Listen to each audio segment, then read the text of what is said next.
Segundo explicou o alcalde Julián Bustelo, a mellora dos viais de acceso ao parque empresarial de Té dende os núcleos da Laxe en Taragoña e Montegrande en Asados era unha necesidade o atoparse nun estado lamentable polo seu uso e pola falla de mantemento. A actuación, que será realizada pola empresa Movimiento de Áridos e Construcciones de Arosa SL, conta cun orzamento de preto dos 60.000 euros. Bueno, é eso que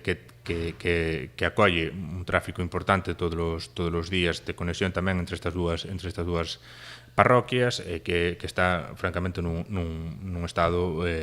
lamentable, non polo falta de mantemento quizás, porque ademais é unha zona que recolle moita auga, incluso afectada polas enchentes do río en moitas ocasións, e entón coa actuación que se vai levar a cabo non só melloraremos o firme, senón que ademais dotaremos o acceso dunha rede de recollida de pluviais que evite tamén a degradación do firme daqui ao futuro. Por outra banda, o Executivo rianxeiro acometerá tamén outra actuación de mellora de viais que afectará un dos tramos que peor está no acceso dende o núcleo da Capela a Cerqueiras, na parroquia do Araño. Estamos falando dun vial que entre estes dous núcleos ten alrededor de 8 km, entre 8 e 10 km se incluímos Campelo, e que tamén pola súa propia extensión ten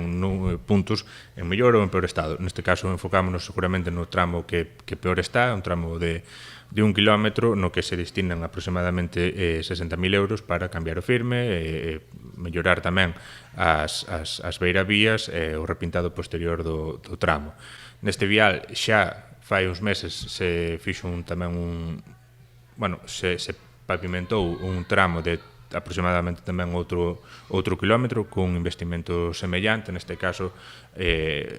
o tramo xusto anterior ao acceso ao núcleo de Campelo, e que pouco a pouco e ano a ano iremos mellorando desta maneira, destinando unha cantidade importante, pero en todo caso de alrededor dos 60-70.000 euros que permiten ir facendo actuacións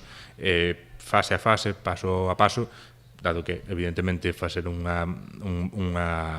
reforma do vial completo de 9 ou 10 km, estaremos falando unha cantidade